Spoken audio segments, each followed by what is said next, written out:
Let's turn to Liverpool, which is reeling after a minivan ploughed through a crowd of celebrating football fans. 11 are still in hospital. The man who allegedly drove the vehicle was arrested on suspicion of attempted murder and drug driving.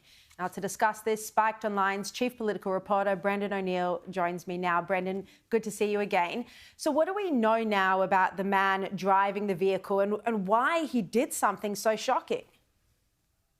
We don't know all that much. We know that he's 53 years old. We know that he's white and British. That's an unusual thing to know this soon on, but the police made the very unusual decision to tell us the ethnicity of the suspect, which they don't normally do. They don't do that after radical Islamist attacks. They never say that the person is brown skinned or from a Muslim background. So they took this incredibly unusual decision because they were so worried about the reaction of ordinary people. They thought we would go mad, spread conspiracy theories, maybe take to the streets. So it was driven by a kind of suspicious impulse on the part of the police to release that information so quickly. But that's really all we know. We know that his age, his ethnic background, and that he's suspected of drug driving. That's about all the information we have. We don't know his name yet, or we don't know if there was any kind of motive or anything like that. So it's up in the air. It's a terrible time for Liverpool. This was a gathering of complete joy to celebrate Liverpool Football Club's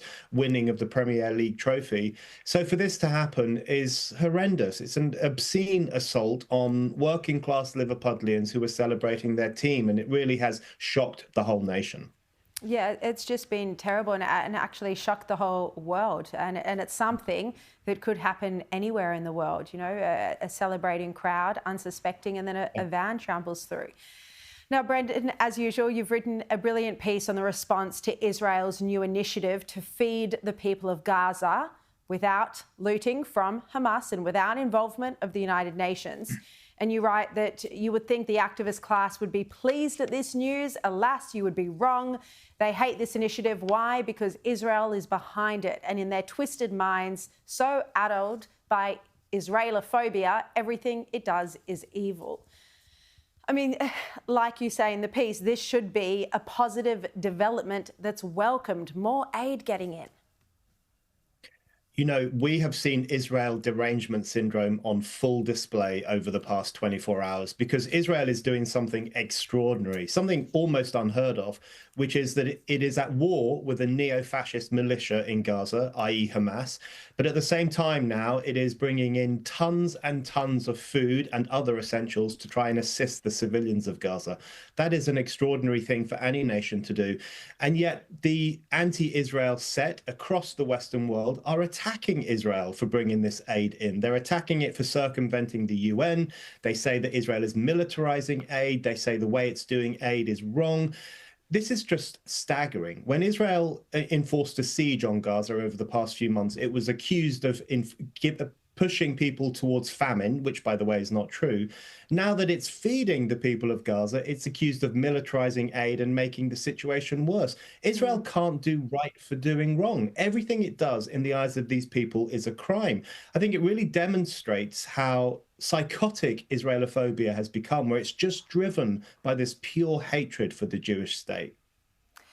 You just expressed that so beautifully. I can't tell you how much I enjoyed listening to that answer. It's so articulate, Brendan.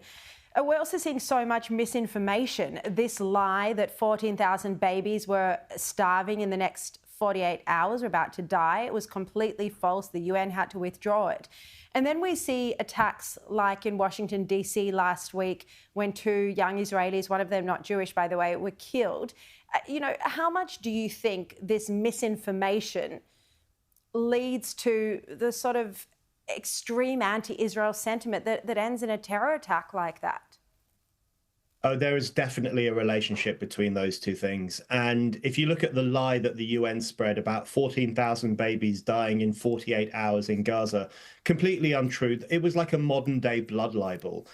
You know, what they were saying is that the Jewish state was just going to sit back and let thousands of innocent children die. It was untrue, and it unleashed the worst anti-Semitism I've seen over the past 18 months. Really horrible stuff about child killing Israel, the demons of Israel, horrendous things. And it's unquestionable to me that that kind of misinformation stirs up anti-Jewish racism and stirs up even the kind of violence that we saw in Washington, D.C. You know, the really shocking thing, Shari, at the moment is that there is a real famine in Sudan. Tens of thousands of children have died there over the past 2 years from malnutrition and hunger. The world is obsessing over a phony famine in Gaza and ignoring a real famine in Sudan. And if that doesn't sum up the hypocrisy and double standards and outright racism of the anti-Israel mob, I don't know what does. Oh, absolutely. And so well said. Brendan O'Neill, thank you very much for coming on the show. Love having you on as always.